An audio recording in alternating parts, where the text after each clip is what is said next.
ನಮಸ್ತೆ ಬಂಧುಗಳೇ, ಗೋವಿಂದಾಸ್ ಅಭಿರುಚಿ GVR ಆಲ್ರೌಂಡ್ ಚಾನಲ್ ಅನ್ನು ಸಬ್ಸ್ಕ್ರೈಬ್ ಮಾಡ್ಕೊಳ್ಳಿ. ಹೊಸ ವಿಡಿಯೋಗಳಿಗಾಗಿ ಬೆಲ್ ಐಕನ್ ಪ್ರೆಸ್ ಮಾಡಿ. ಇವತ್ತಿನ ಸ್ಪೆಷಲ್ ರೆಸಿಪಿ ಬಂದ್ಬಿಟ್ಟು ಅದ್ಭುತ ರುಚಿಯ ಮಸಾಲೆ ಮಜ್ಜಿಗೆ ಸಾರು. ತಿನ್ನೋಕ್ಕಿಂತ ಮುಂಚೆ ಹೇಳ್ತಾರೆ ಸೂಪರ್ ಅಂತ, ತಿಂದ ಮೇಲೆ ಹೇಳ್ತಾರೆ ಅದ್ಭುತ ರುಚಿ ಅಂತ. ಬನ್ನಿ ಬಂಧುಗಳೇ, ಈ ಸಿಂಪಲ್ ಆಗಿ ಯಾವ ರೀತಿಯಾಗಿ ನಾವು ಅಷ್ಟೇ ರುಚಿಯಾಗಿ ಈ ಮಜ್ಜಿಗೆ ಸಾರನ್ನ ಯಾವ ರೀತಿ ಮಾಡೋದಂತ ನೋಡೋಣ. ಬನ್ನಿ ಹಾಗಾದ್ರೆ ತಡ ಮಾಡದೆ ರೆಸಿಪಿ ಶುರು ಮಾಡೋಣ. ಮೊದಲನೇದಾಗಿ ಒಂದು ಅರ್ಧ ಇಂಚಿನಂಚು ಶುಂಠಿ, ಒಂದು 5 ಹಸಿಮೆಣಸಿನ್ಕಾಯಿ, ಒಂದು 6 ಬೆಳ್ಳುಳ್ಳಿ ಹೆಸರು, ಅರ್ಧ ಸ್ಪೂನು ಜೀರಿಗೆ, ಒಂದು ಸ್ವಲ್ಪ ಕೊತ್ತಂಬರಿನ ತರಿಯಾಗಿ ಕುಟ್ಕೊಂಡು ಬಂದೆ. ಅದನ್ನು ಪಕ್ಕಕ್ಕೆ ಇಟ್ಕೊಂಡೆ. ಇವಾಗ ನೋಡಿ, ಗಟ್ಟಿ ಕೆನೆ ಮೊಸರು ಕಾಣ್ತಾ ಇದೆ ಅಲ್ವಾ ನಿಮಗೆ? ಈ ಥರ ಗಟ್ಟಿ ಇರಬೇಕು ನಮಗೆ. ಹುಳ್ಳಿ ಸಾಕಿದ್ರೂ ಕೂಡ ಅದು ಕೆಳಗಡೆ ಬೀಳಬಾರ್ದು. ನಾನು ಇಲ್ಲಿ ತೋರಿಸ್ತಾ ಇದ್ದೆ ನೋಡಿ, ಸ್ಪೂನ್ನಿಂದ ತೊಗೊಂಡ್ಬಿಟ್ಟು ಆ ಮೊಸರಿನ ಮೇಲೆ ಇಟ್ಟರು ಕೂಡ ಅದು ಒಳಗಡೆಗೆ ಹೋಗ್ತಾ ಇಲ್ಲ, ಲಿಕ್ವಿಡ್ ಆಗ್ತಾ ಇಲ್ಲ. ಈ ಥರ ಕೆನೆ ಮೊಸರಿಂದ ಮಾಡಿರುವಂಥ ನಮ್ಮ ಈ ಮಜ್ಜಿಗೆ ಸಾರು ಏನಿದೆ ಅಲ್ವಾ, ತುಂಬಾ ರುಚಿಯಾಗಿರುತ್ತೆ, ಸಖತ್ ಟೇಸ್ಟ್ ಇರುತ್ತೆ, ಎಕ್ಸಲೆಂಟ್ ಬಂಧುಗಳೇ. ನೋಡಿ, ಇವಾಗ ಇದನ್ನ ಒಂದು ಪಾತ್ರೆಯಲ್ಲಿ 2 ಕಪ್ಪಿನಷ್ಟು ಈ ಗಟ್ಟಿ ಮೊಸರನ್ನು ಹಾಕೊಂಡ್ಬಿಟ್ಟು ಇದನ್ನ ಸ್ವಲ್ಪ ಮ್ಯಾಶ್ ಮಾಡ್ಕೊತಾ ಇದ್ದೀನಿ. ನೀವು ವಿಸ್ಕರಿಂದ ಕೂಡ ಮ್ಯಾಶ್ ಮಾಡ್ಕೋಬಹುದು. ನೋಡ್ತಾ ಇದ್ದೀರಲ್ವಾ, ಈ ಥರ ನಮಗೆ ನೈಸಾಗಿ ಮ್ಯಾಶ್ ಮಾಡಿಕೊಂಡು ನಂತರ ಅದರಲ್ಲಿ 4 ಕಪ್ಪಿನಷ್ಟು ನೀರನ್ನು ಹಾಕೋತಾ ಇದ್ದೀನಿ. ನಿಮ್ಮ ಮೊಸರಿನ ಪ್ರಮಾಣ ಹಾಗೆ ಗಟ್ಟಿತನದ ಪ್ರಮಾಣವನ್ನು ನೋಡಿಕೊಂಡು ನೀರಿನ ಕ್ವಾಂಟಿಟಿಯನ್ನು ಹೆಚ್ಚು ಕಮ್ಮಿ ಹಾಕೋಬಹುದು. ಹಾಗೆ ಕೂಡ ನಿಮಗೆ ಉಪ್ಪು ಖಾರನೂ ಕೂಡ ನಿಮ್ಮ ಟೇಸ್ಟಿಗೆ ಅನುಸಾರವಾಗಿ ಹೆಚ್ಚು ಕಮ್ಮಿ ಸೇರಿಸ್ಕೋಬಹುದು. ಇದು ನೋಡಿ, ಜಾಸ್ತಿ ಗಟ್ಟಿಗೆನೂ ಅಲ್ಲ, ಜಾಸ್ತಿ ನೀರನ್ನು ಅಲ್ಲ, ಮಧ್ಯಂತರದಲ್ಲಿ ನಾನು ಇದನ್ನು ಮಜ್ಜಿಗೆನ ರೆಡಿ ಮಾಡ್ಕೊಂಡಿದ್ದೀನಿ.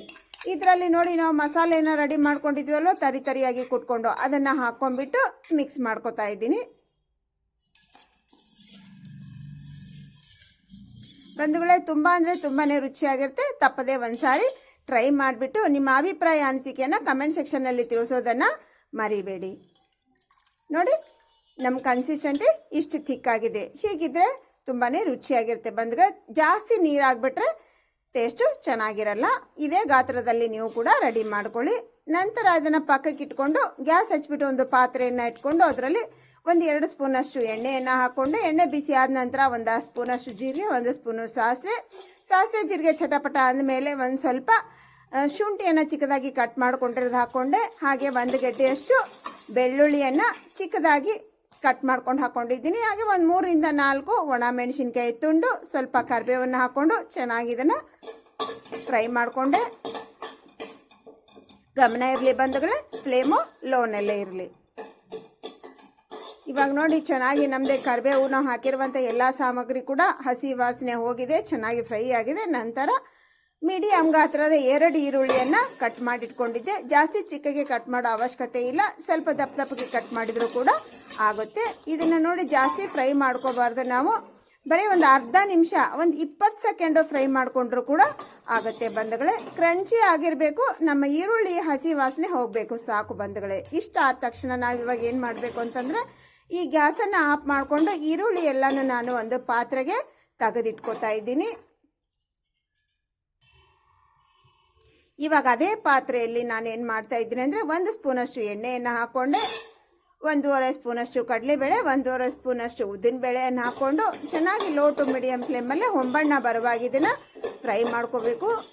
ಹೀಗೆ ಮಾಡ್ಕೊಳ್ಳೋದ್ರಿಂದ ಏನಾಗುತ್ತೆ, ನಮ್ಮ ಕಡಲೆಬೇಳೆ ಉದ್ದಿನಬೇಳೆ ಕ್ರಂಚಿ ಆಗಿರುತ್ತೆ. ಜಾಸ್ತಿ ಹೊತ್ತಾದರೂ ಇದು ಏನಾಗುತ್ತೆ ಅಂದರೆ, ನಮ್ಮ ತಿನ್ನಬೇಕಾದ್ರೆ ಬಾಯಲ್ಲಿ ಕ್ರಿಸ್ಪಿ ಆಗಿರುತ್ತೆ, ಹಾಗೆ ಟೇಸ್ಟ್ ಕೂಡ ಡಿಫ್ರೆಂಟ್ ಆಗಿರುತ್ತೆ ಬಂಧುಗಳು. ಇವಾಗ ನೋಡಿ, ಚೆನ್ನಾಗಿ ಫ್ರೈ ಆಯಿತು. ಗ್ಯಾಸನ್ನು ಆಫ್ ಮಾಡಿಕೊಂಡೆ.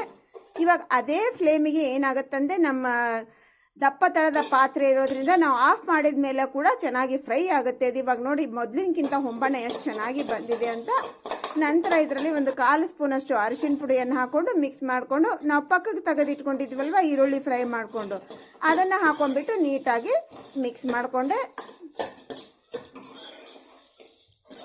ನೋಡ್ರಿ, ಇವಾಗ ನೀಟಾಗಿ ಮಿಕ್ಸ್ ಮಾಡ್ಕೊಂಡಾಯ್ತು. ಗ್ಯಾಸನ್ನು ಆಫ್ನಲ್ಲೇ ಇರಲಿ.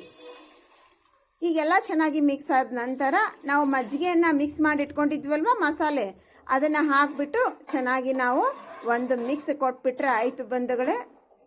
ಇದಕ್ಕೆ ನಿಮ್ಮ ರುಚಿಗೆ ಅನುಸಾರವಾಗಿ ಉಪ್ಪನ್ನು ಸೇರಿಸ್ಕೊಳ್ಳಿ. ಅನ್ನದಲ್ಲಿ ಕೂಡ ಉಪ್ಪು ಹಾಕಿರ್ತೀರ, ಉಪ್ಪು ನೋಡ್ಕೊಂಡು ಹಾಕೊಳ್ಳಿ. ನಾನು ಅನ್ನದಲ್ಲಿ ಉಪ್ಪು ಹಾಕಿಲ್ಲ ಬಂಧುಗಳೇ, ಹಾಗಾಗಿ ಜಾಸ್ತಿ ಉಪ್ಪನ್ನು ನಾನಿಲ್ಲಿ ಹಾಕೋತೀನಿ.